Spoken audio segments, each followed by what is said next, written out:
Mike Perez, welcome to the podcast. Hey, great to be here with you today, Eric. I'm so glad that you were open to my invitation, right? Because sometimes when I invite people to be on the podcast, they can feel like, well, why would you want to talk to me? Well, Mike, there is a very specific reason I wanted to talk to you. Not only because I know you a little bit, but also that the subject matter of financial planning, sort of financial management as it relates, is really near and dear to us. And I say it that way because it's a subject that sometimes people don't really think a lot about as it relates to our emotional health. And I don't mean that in the sense that if you make more money or invest more money, you'll be more emotionally healthy. But in my experience, emotions play a big role in the financial decisions we do. And I'm certain I could share with you some of my blunders that were rooted around emotions. But as a starting point, that's kind of where I wanted to go with it. And I think your stories and your history would be great for our audience. So let me Awesome. start there. What have you seen in your time and practice? And I'm assuming how long have you been in practice as a financial planner? I I'm getting ready to celebrate 32 years, so My I great, have great. I've seen a lot in those I bet you 32 have. I years. bet you have. And within that, let's go to that question again. What are some of the things you've seen people as it relates to how their emotions impacted the decisions they made from a financial standpoint? Yeah, I think and I jotted some stuff down in advance of our time together today, but I think emotions play a big role in this whole thing around money. Yeah. Um, because all of us have a history with money that goes all the way back to when we were kids. And, Yeah. I think back to, my view of money from where I grew up. And, I started working when I was 12 years old. And so I learned at a very young age how to make money, but nobody Mhm. taught me what to do with it once I did make money Right. because I came from an environment, it was just basic middle class. I heard this line in my household more than once, which was rob Peter to pay Paul, which means we're just trying to get by. And so you don't forget that stuff. That stuff gets imprinted on you, and then later on you become an adult and you kind of find yourself living some of this stuff out. And it was interesting because came into the business 32 years ago, and I mean, I knew X's and O's and I was trained to do the business, but from a personal perspective, there was a lot that I had to learn just from the behavioral side. And Yeah. so it was almost a blessing being in this business because I would be telling people what they should be doing and kind of learning it myself, because when I would sit back, I would say, that's probably pretty good advice for myself. But I don't think we can ever underestimate the scripts. I like to call them scripts that were Yeah. handed down to us from Yep. our parents, our grandparents. And I think I was just reading this somewhere recently that, kind of at a very high level, um, people could be labeled either they're a saver or they're a spender. And I'm not saying that one is worse or better than the other. That's just how people are wired. But if you Yeah. know who you are, then I think that makes it a little bit easier to help you deal with where you're coming from. But yeah, it's emotions and our backgrounds play a significant part in how we deal with money. Yeah. And it's interesting when you talked about what you heard in your household, right? As I heard certain mantras or lines in my growing up. And those go to ultimately core beliefs, right? Um, I'll never forget my dad basically telling me the best that I probably would ever be able to do is to get a job with the government where I could get a good retirement and end of story. Yeah. And I did, as I was going through adolescence, there was that part of me that was kind of looking toward that as that's a big option, right? And it was never a case of where it was either right or it was wrong. It was just that's what we believed, right? Um, it's interesting to me as well that those core beliefs can lead to how we decide to manage our money, right? You Yep. just alluded to that. And where I'm going to go next, right, is so if that is the case, it would seem to me our ability to check those scripts, as you called them, Yeah. to kind of question them. Is that true? Is it really true that it's robbing Peter to pay Paul? Does it always have to be that way? And I think about the financial planners have a great opportunity to help individuals check those maybe core beliefs, right? I'm a saver, I'm a spender, or like back to again, robbing Peter to pay Paul. Yeah. And it goes to the heart of our work, right? Emotional intelligence is your how well you do at managing what you think and what you feel as an emotion, and the best or the most optimal decision that follows.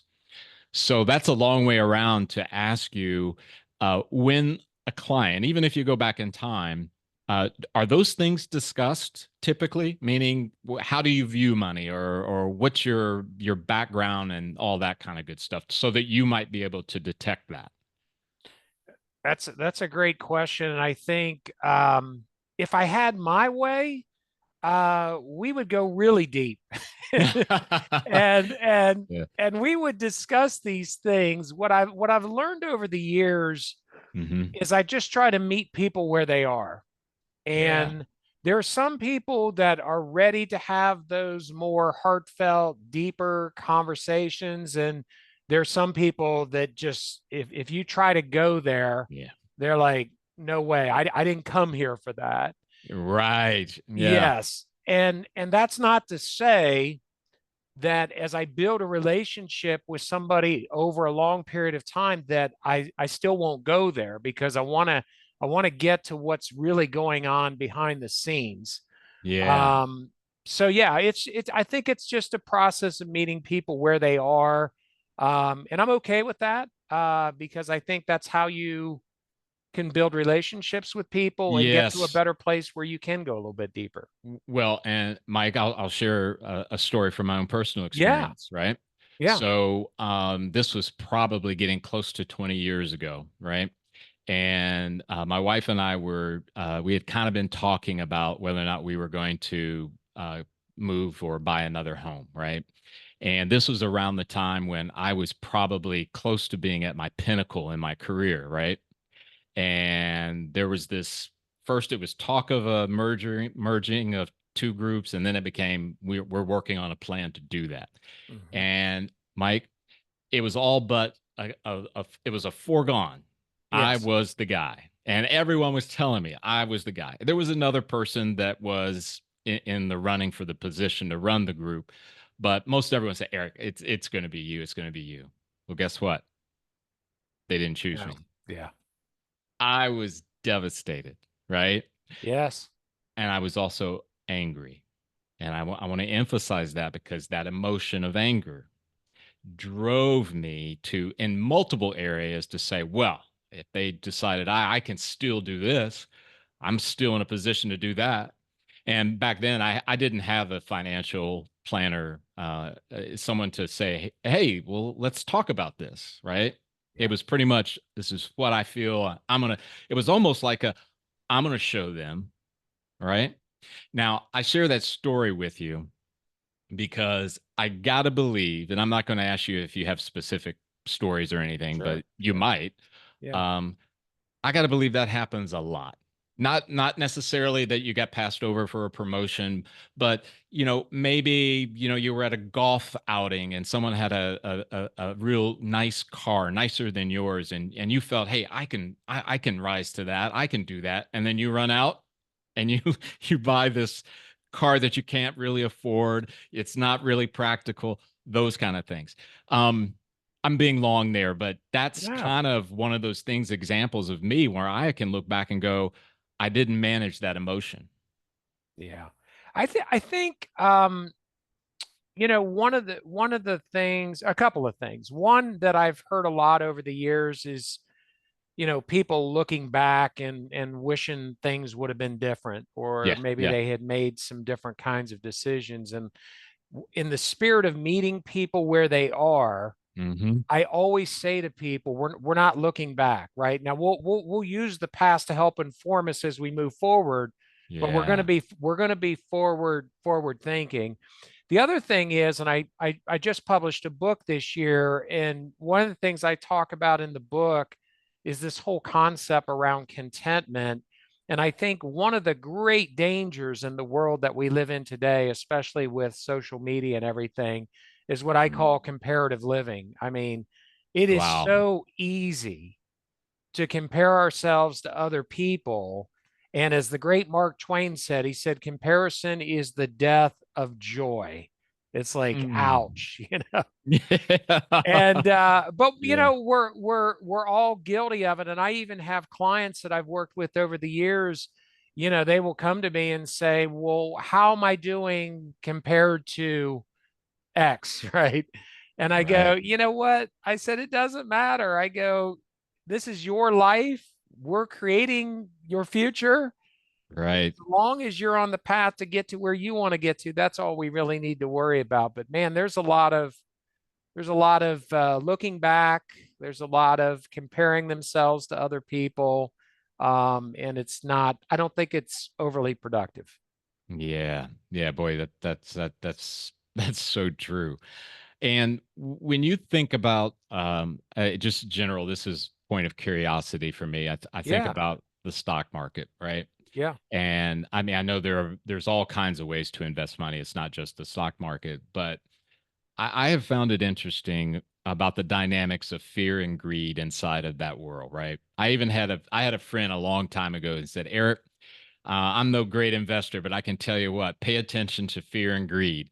It will tell you a lot about where the market's going and what it's doing, all that kind of stuff. And I did pay attention to that.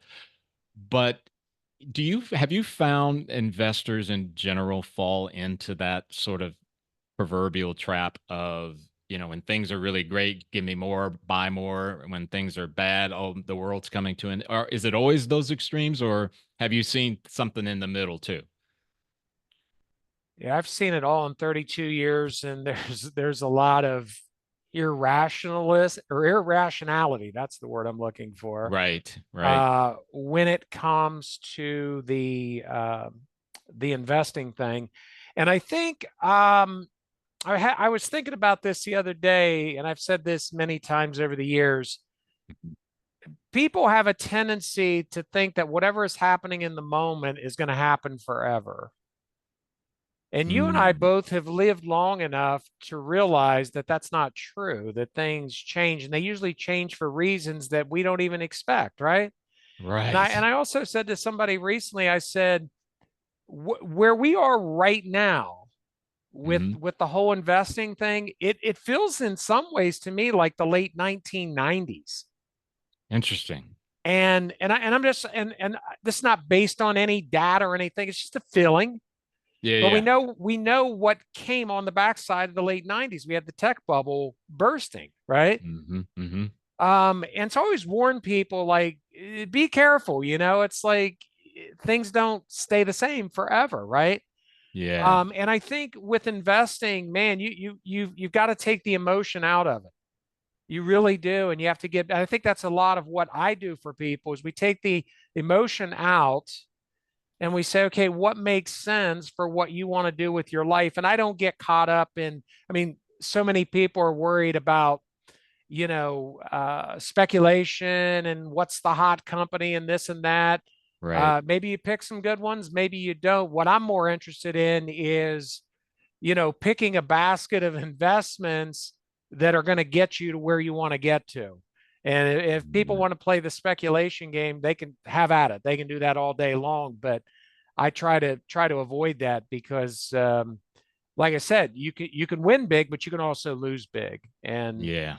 Yeah, I want I yeah. that's true. It's interesting when you were saying that. I kind of looked at, my own experiences again, and the thing that I think I do now more than I ever did when I was younger is even if I feel that sort of elation that, oh my gosh, if it's 5, it's got to get to 10. And if it's 10, it'll be 20, is having someone that I can go to. And I'm this is a praise to the financial planning world. I personally, I will stress to our audience, I'm speaking of certified financial planners. Those Yes. folks, I believe, are the kind of people that I can go to and say, hey, all right, look, I'm real excited about X, but I want to get your opinion because I know there could be a downside. What do you think? Right. And having someone that is not sort of, what's the word, doesn't have any skin in the game, if you will, Yeah. to say, well, right now it's riding the wave of excitement and all of this. I might think about that a little bit more, maybe a little less to invest in that versus something else.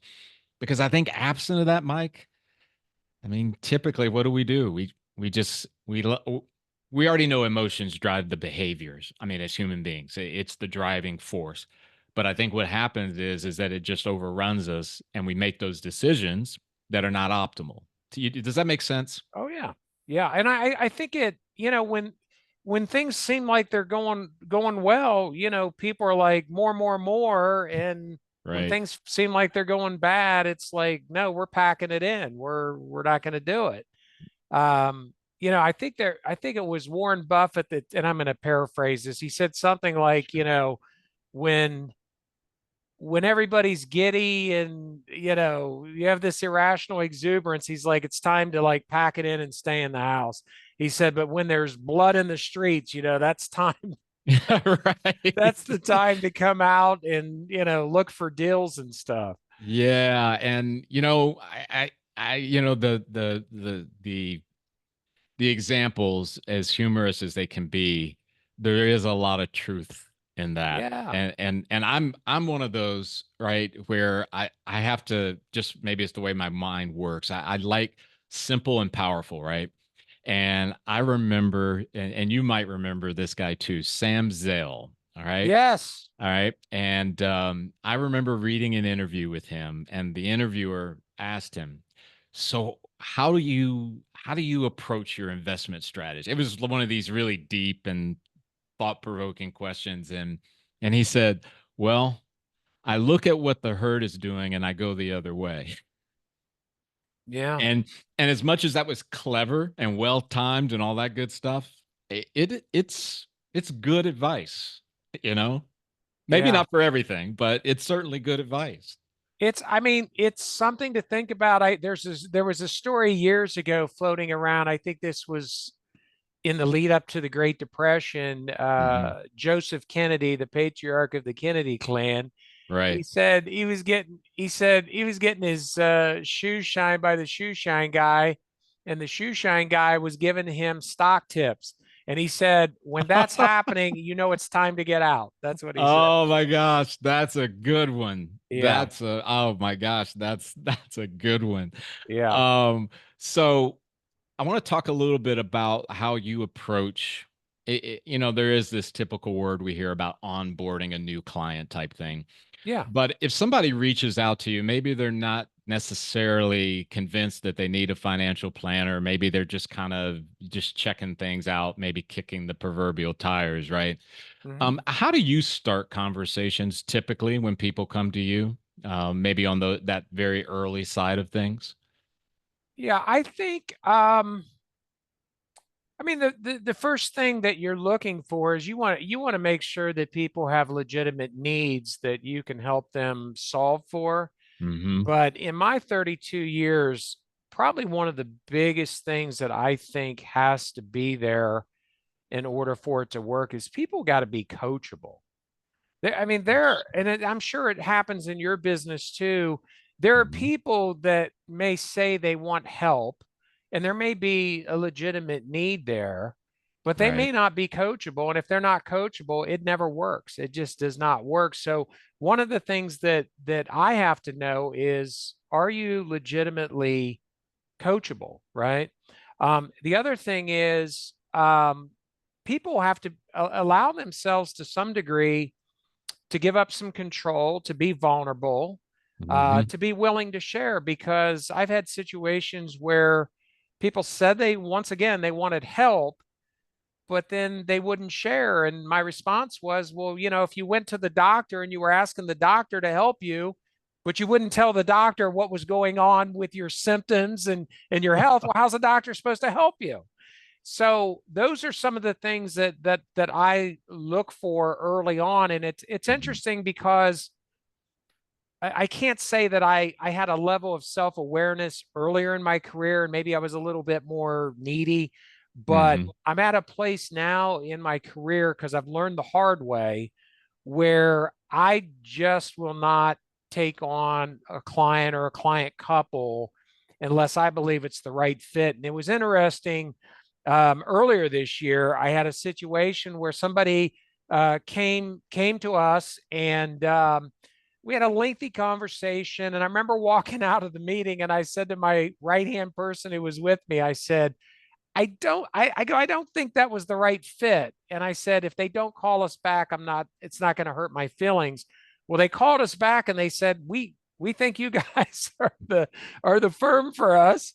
And I don't know. I had this moment where I thought, all right, maybe God's telling me that I need to work with them. Well, we had our next meeting, and my worst fears were confirmed that it just wasn't the right fit. And I literally had to tell the folks, I said, I'm sorry I wasted your time, but I owe it to you to tell you, I just don't think this is the right fit. But it came back to some of the things that I was talking about that need to be in place. Yeah. Wow, that's powerful. Yeah. Um, does I think back to again to the emotions piece, right? So maybe the husband and wife made a mutual decision that they needed to get the quote house in order type thing, Yeah. or some other reason. And again, going back to like those core beliefs, those things that we just bought into, and we're coming to the table with them, right? And I guess, Mike, a part of me says it's not your job to be their amateur psychologist or counselor, Yeah. but at the same time, man, that seems really, really hard for you guys in your world, because if a person comes to you with a mindset that's pretty much fixed, right? That Yeah. this is how it works and on and on and on, I would imagine that turns into being not the right fit. Am I close there? Yeah. Yeah. I think I think that's my job, to figure out if there is fit there, and if Right. there's not, that it's okay to say, hey, I mean, I will usually, when someone comes to me for the first time, Right. um, I will say two things at the beginning of those meetings. I will say, number one, this is a stress-free zone. So I just want you to Hmm. take a deep breath, and I want you to relax, because I think most people would come to an initial meeting with me with a certain amount of anxiety and stress, right? Right. So I Right. try to just calm everybody down. And then the second thing I typically will say is, I have one objective today, and that really is just through a very nice conversation between the two of us, is to find out if it's a good fit for us to work together. And if it's not a good fit, then we're gonna shake hands and we're gonna leave friends. And if it's the Hmm. right fit, then I'll tell you what the next steps are. And then I get them to agree to that, and they're like, yeah, that makes a lot of sense. And I can just feel, the anxiety levels and the stress levels come down when I say that. And I do it intentionally, because I genuinely want people to just be comfortable that we're just going to have a nice old fashioned conversation. And Mike, there's science around what you're doing there. I mean, because the trepidation, the anxiety, the stress of having to talk to someone about your money, Yeah. all of those various types of chemicals, hormones, and peptides are raging typically. And Yes. having someone that is using some type of tool to say, we can take a deep breath. This is not going to, and this is all it is. This is not going to be something too heavy and all. It allows them to, oh, and then I think their willingness to be vulnerable, transparent about what it is they want, what it is, where maybe those past beliefs or whatever they choose to go to can come out.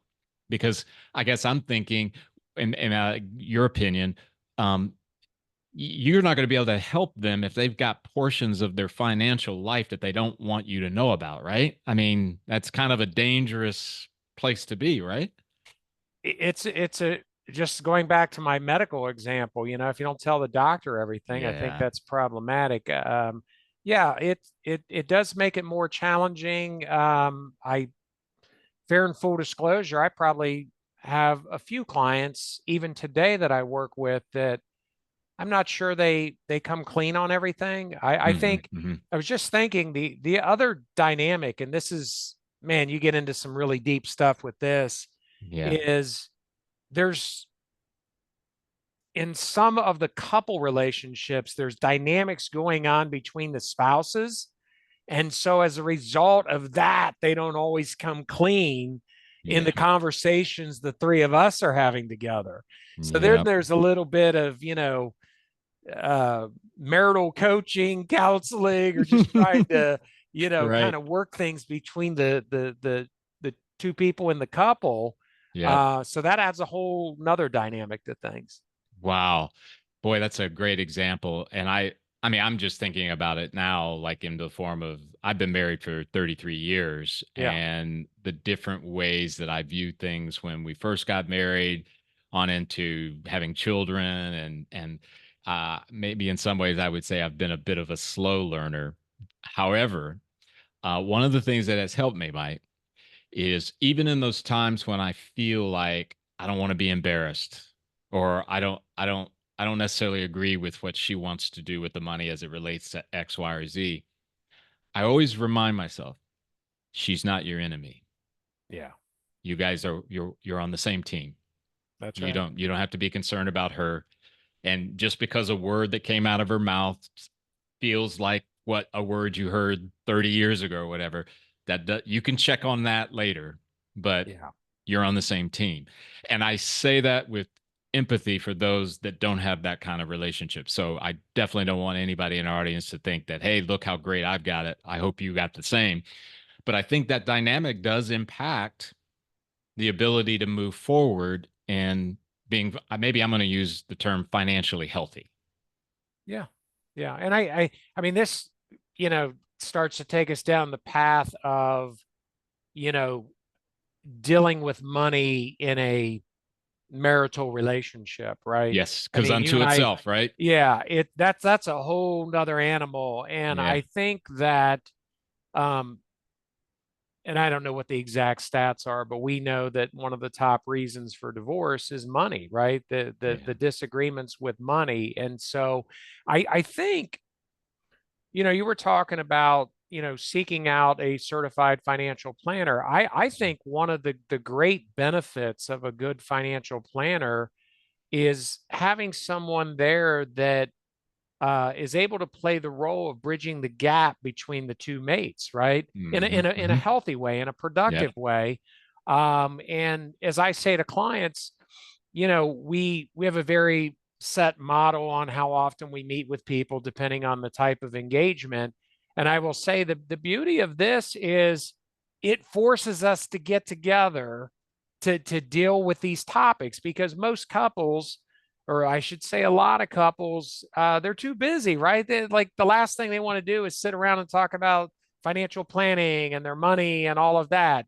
Yeah. And so if they know that they're going to interact with me 2, 3, 4 times a year, then they know, okay, we're going to have an opportunity with Mike as Yep. kind of the buffer to take us through the conversation. And I'm always, I've been around long enough that I can look at body language and kind of see what's going on with spouses. It's always funny because I usually have one of my younger staff people in the meeting with me, and they're like, "Did you see the way he talked to her, or did you see his body language?" I said, "Yeah, I think something may have been going on there today, Yeah, but but it's you know what's universal. It's yeah, universal, you yeah, know." exactly. I hear you, Mike. And one of the things that I think about and my desire for our audience, right? If they can get something out of this show, I'd like them to understand the connection that the better we get at managing this thing called our emotions, right? Just the way I'm gonna tag it at this point,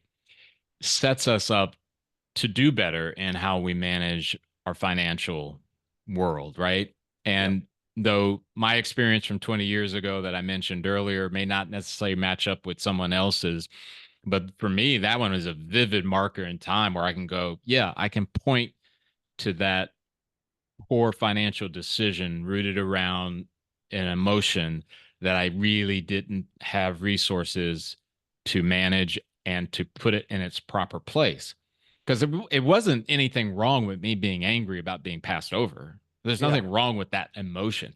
Yeah. What gets us in trouble, Mike, and I know you know this, Yeah. it's what we do when we feel the anger, right?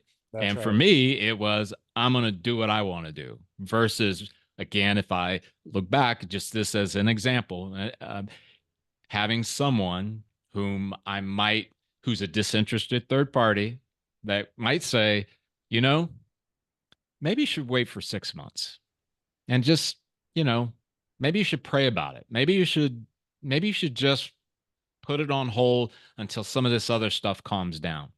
That's where I hope, again, when I'm thinking about what we're talking about and how someone could maybe have a really great breakthrough with financial matters, you know?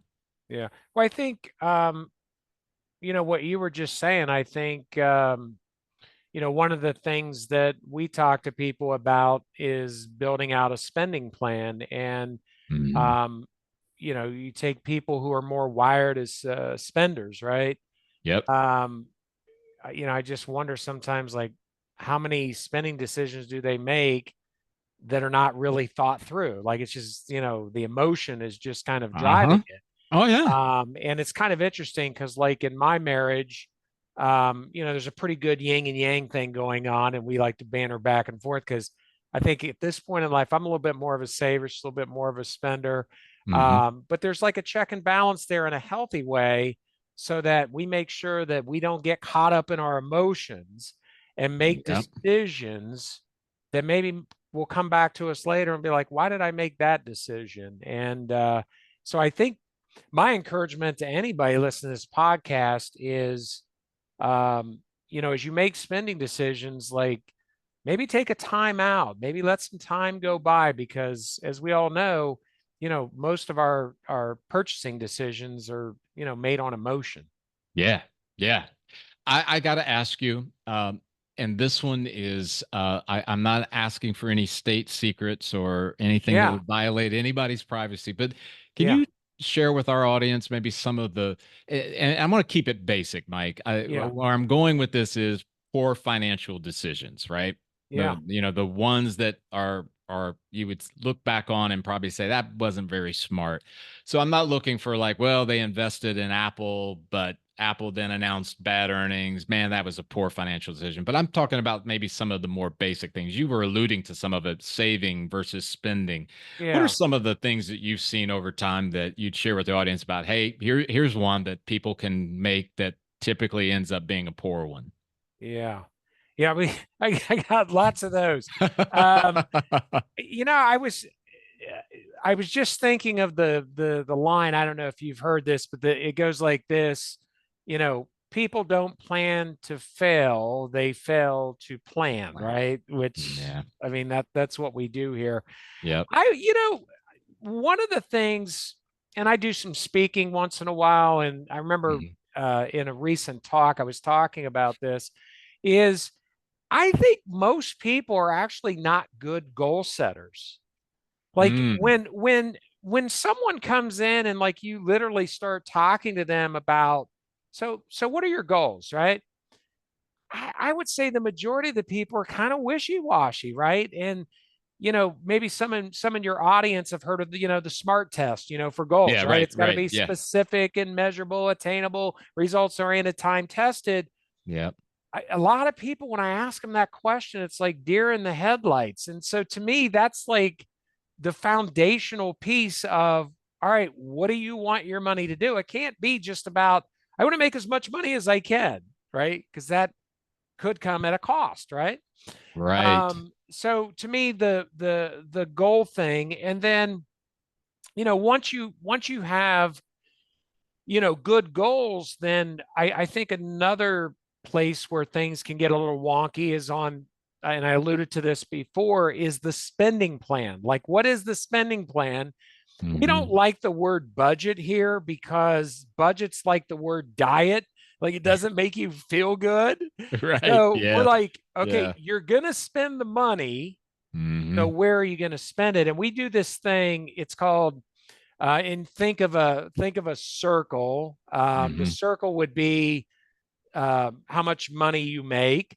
Yep. And we have this thing called O, Grow, Live, Give. Okay. So your money can only go four places, right? So the O is actually represents two, which is taxes and debt payments. The Hmm. grow is the money you're saving for the future. Hmm. And the give is the money you're giving away. And then the live is what you're living on. So if you're living within your means, everything should fit into that circle. And it's Hmm. always fascinating to me that when you start talking to people about where they spend their money, they literally have no clue. A lot of Yeah. people are not tracking how they're spending their money. My wife hates this line because this is how I do it. But there's an old line that says, "What gets measured gets managed," right? So Yeah. we measure how we do the spending, and many people have heard this. It's like pay yourself first, which means whatever you need to save for the future, make Right. sure you put that away first, and then you got that, and then go live on the rest. So that's something that I've seen. A couple other things. Um, they say in investing, buy low, sell high. I've seen a lot of people buy high because they see something that has run up and they're like, oh, I got to have some of that. And then they end up buying high. Would Um, that be the keyword NVIDIA? NVIDIA is an interesting, I was talking to somebody the other day and they were talking about a young guy who had turned 50,000 into 400,000, like in a, I don't know, 4 or 5 year period of time. Hmm. And pretty much did it with NVIDIA. And the young person was saying that um, diversification's dead, right? Like that's not something you want to do. And Oh people that are my. in the business are going, no, that's kind of the way it's been for a long time. Um, those Nvidias, they pop out every once in a while. But here's what's interesting to me about that. Um, it's easy to look back and go, darn it, man, I should have bought like a bunch of Nvidia like 5 years ago, 10 Right. years Of ago. course. Right. But the reality is, if you turn the clock back, you would not have seen the world that way. So No. it's just the way Yeah. it works. And NVIDIA is like a once in a lifetime. But I always remind people, does anybody remember Enron? That was like the darling at one time, and then something happened.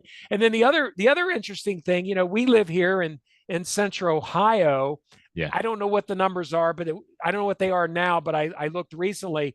But as you and I both know, here in central Ohio, one of the big stories here is the big Intel development is coming here. And what a lot of people don't realize, because I'm sure people bought Intel stock because Intel's coming to Central Ohio. Intel earlier this year was down 60% year to date. And I'm not sure where it is now, but they're having some challenges. So things can Yes. change.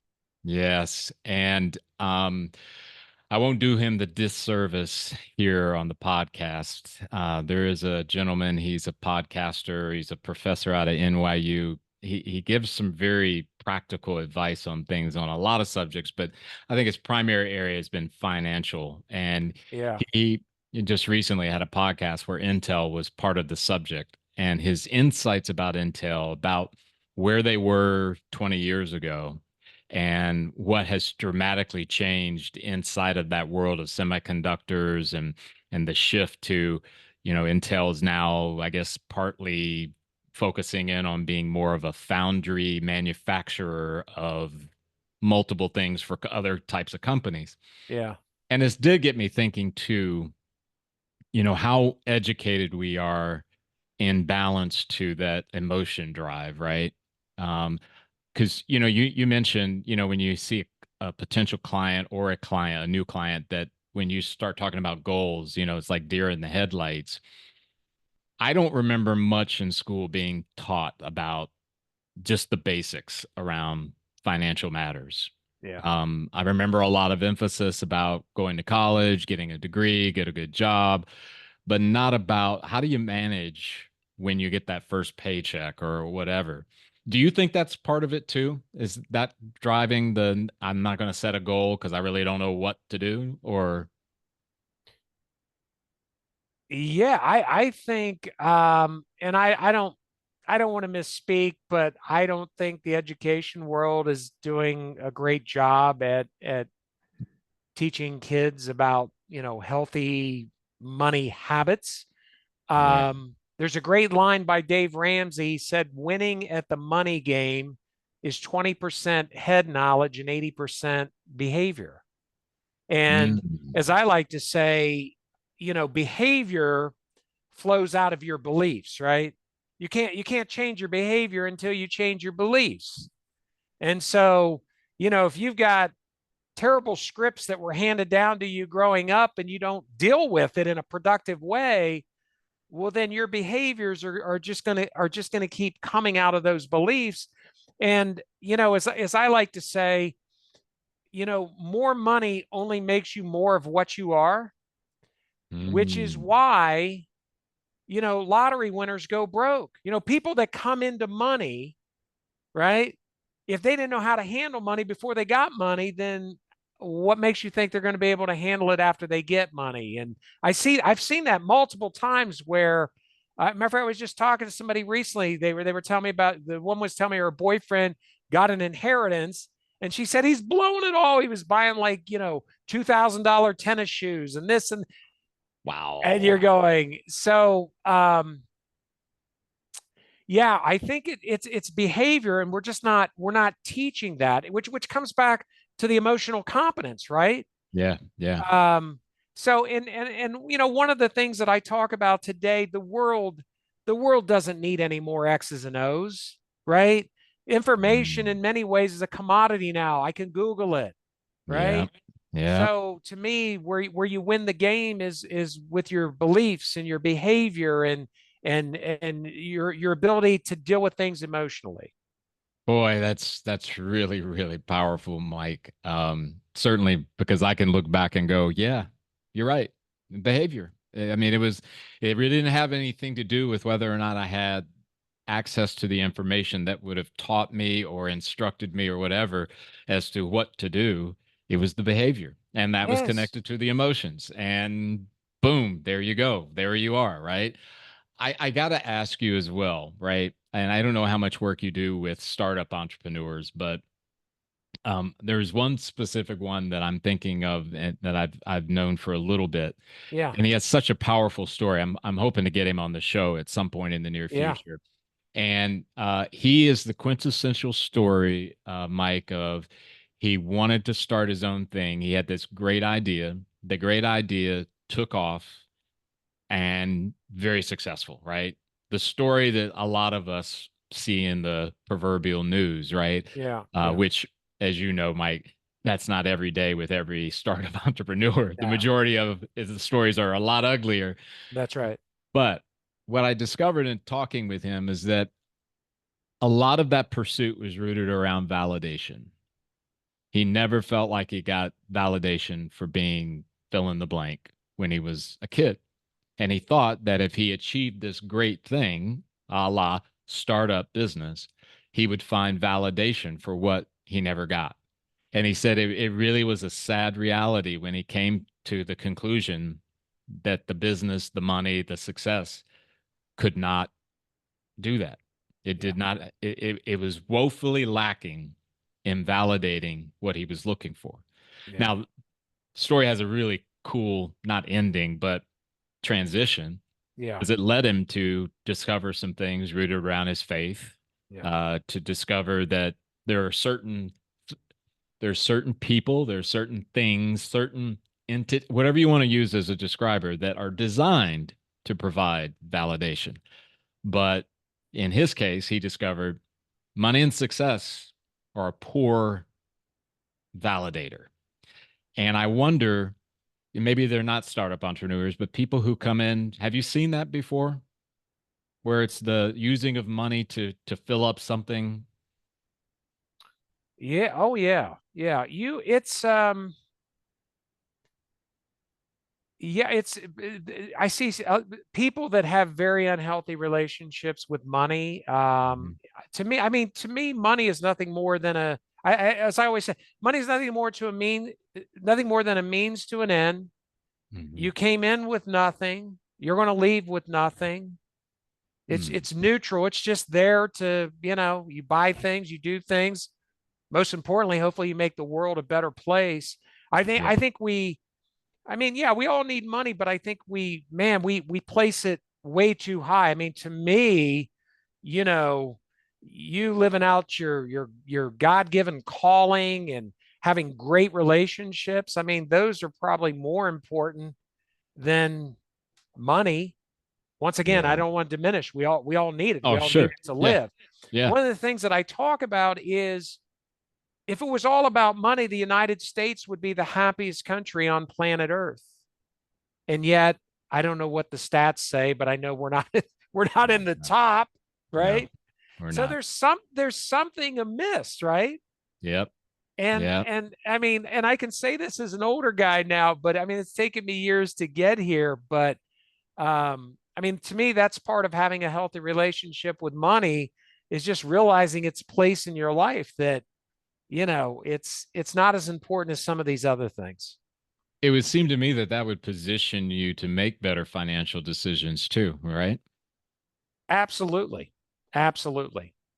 Yeah, because when I think back, again, just using my personal reference point, I think in the time that I misunderstood what money was truly the meaning of it, was when I was making my worst financial decisions, right? And I think as you begin to, I call it a healthy indifference, you know, Yeah. it's almost like it needs to be at that. You use the example, being really high up on the list. I think there's something really healthy when we move it from number one to maybe down to number five or something, right? Yeah. Or Mhm. whatever the appropriate number is. Um, because I think absent of that, man, it seems like it's a recipe for a lot of things that are not so good, right? Yeah. Um, I got to ask you, you mentioned just Yeah. briefly there that you recently wrote a book. Yeah. And I'd love to hear from you about the book. What maybe made you decide to write it? I mean, I know that the subject matter's been covered a lot, but is there something else that kind of was a driver for you wanting to write the book? Yeah, so I've been in the business 32 years, and about 9 years ago, I mean, I'm a man of faith, and about 9 years ago, I got introduced to the Kingdom Advisor movement out of Atlanta, Georgia. I also got introduced to generous giving out of Orlando, Hmm. and just started to really immerse myself into the whole faith and finance and generosity thing. And I've been on this journey. It's Hmm. been life changing for me. I've been trying to share as much as I can with the people that I interact with.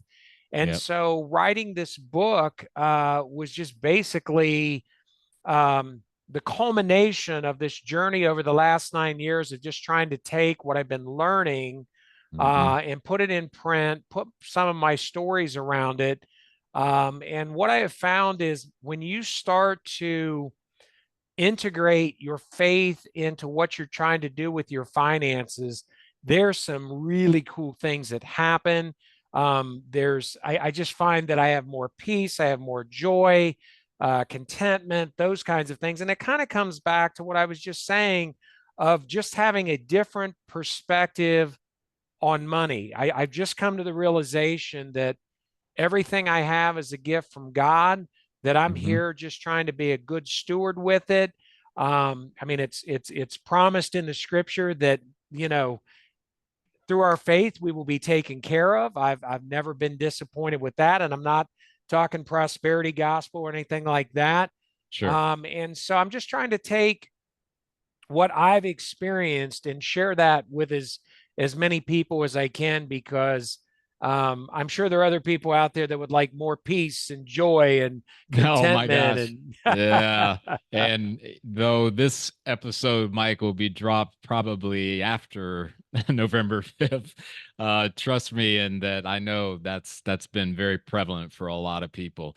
And yeah. the pathway to getting to the peace that does not fade is certainly, we could probably do another show on that, but I think it's palpable, the desire for it, because I think my wife and I, gosh, and I'm a jokester at heart, so, and she Yeah. would tell you that he thinks he's ready for stand up, but she was talking to me about something that was really kind of serious.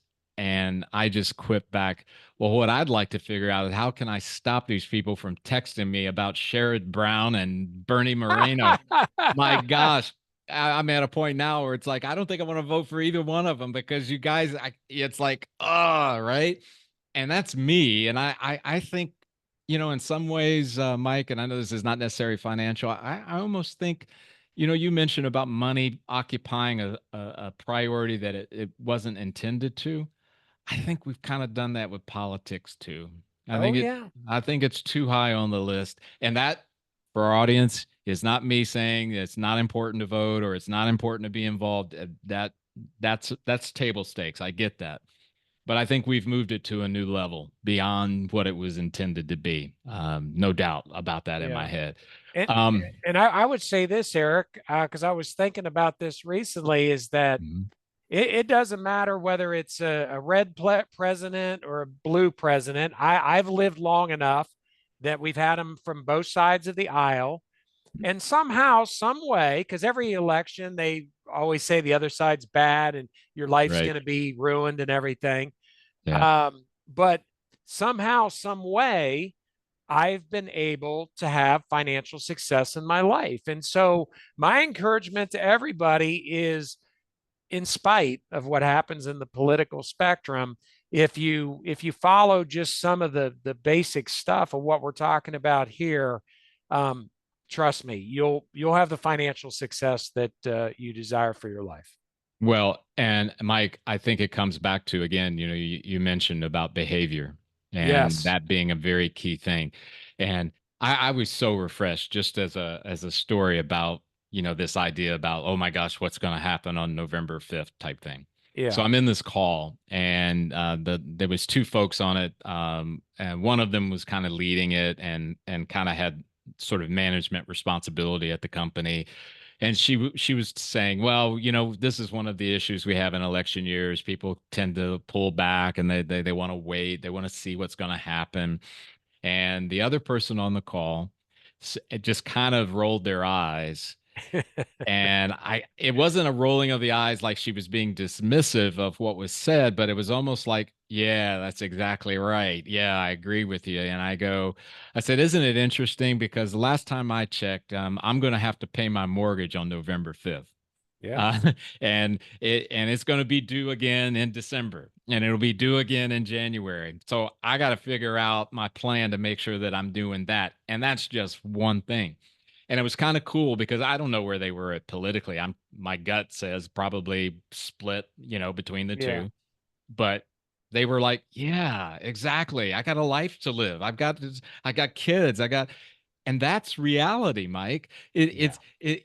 Again, probably, and I'm spending way too much time on it. No, that's all right. It has been expanded beyond it's where it should be. Yeah. So as we get toward the closing here, and this has been great having a conversation with you. Anything you'd like to tell the world that you're excited about? What's going on for you, whether it's in your practice or just even outside of that? Yeah, I'm very excited about our business. I mean, we just did a big merge, and so now I'm a partner in a national biblically based wealth management firm here. I mean, I'm the guy that oversees the Columbus office. Mhm. But I'm really excited about this now that I have the book out. I'm really excited about the whole faith and finance thing. I Mhm. mean, I work with clients from all walks of life, different religions, different backgrounds. But what's interesting is the principles that we use, they work no matter what. So it's pretty cool Yeah, thing. yeah. So it's exciting to me to be able to share that message, to share my wisdom, to share stories of things that have happened to me along the way, because it hasn't been, I can tell you, hasn't been straight up to the right. A lot of zigging and zagging in there. Right. But that, I mean, that's what gets me up every morning. And it's a conversation I had recently. I think when you're younger, there's kind of this desire that I'm going to go out, I'm going to save the world, Yeah. and you start to get a little older, you get a little wiser, and you come to the realization that nobody's going to save the world. I saw a quote recently. It says, you can't save anyone, you can only love them. And I love that. But Oh, wow. you Yeah. can't, That's, you yeah. no one gets to save the world. And so I've kind of just resorted back to that quirky old story that's been around for years, the starfish story, which I will retell real quickly Oh, for your please. listeners, Yeah. which is, there's a story where there's a little girl, she's walking along the beach, and all these starfish had washed up on the shore. There were like thousands of them, and she's picking them up and she's throwing them back into the water. And this probably cynical old guy came up to her on the beach and said, "What are you doing?" She said, "Well, I'm saving the starfish."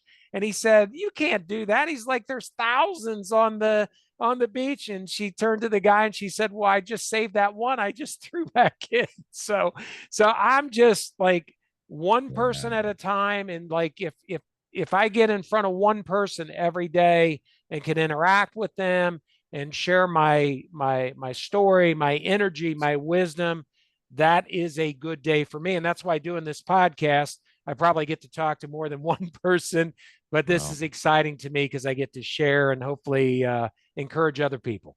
oh, and that's awesome, Mike. And that was the reason why I wanted you to be on the show.